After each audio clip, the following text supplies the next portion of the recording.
Copier-coller. On ne dirait pas comme ça, mais nous sommes dans le Bronx à New York. Ce jardin, c'est la réplique presque parfaite de celui de Claude Monet. Pour une exposition de 5 mois, le petit coin de verdure que le peintre impressionniste s'était créé à Giverny, en France, a été reproduit ici.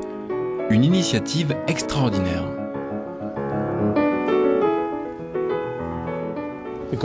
Le jardin de Claude Monet lui était très cher. Tout le monde n'a pas la chance d'aller en France, à Giverny, pour le voir.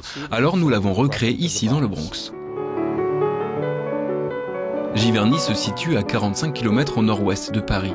C'est là que Claude Monet a passé la moitié de sa vie à peindre dans sa maison et surtout dans son jardin.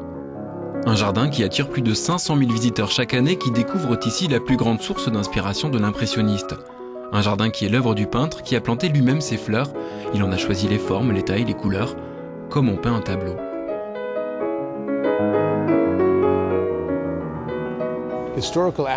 L'exactitude historique est indispensable pour un historien de l'art. Nous savons précisément quelles sont les variétés de fleurs que Claude Monet faisait pousser.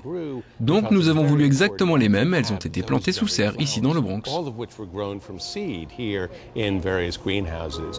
Plus que le jardin, c'est aussi la façade de la maison de Claude Monet qui a été recréée ici, au cœur de New York.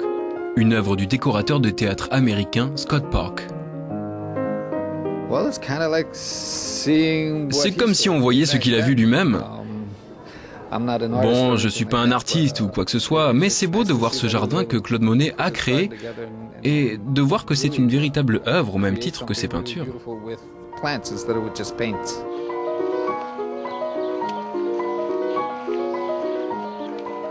Vous pouvez voir ici les vraies fleurs qui sont sur les tableaux de Monet et les tableaux en question, en particulier 2 tableaux. Un qui n'a jamais été exposé aux États-Unis et un autre qui vient de l'université de Yale. Nous présentons aussi la palette avec laquelle Claude Monet a peint.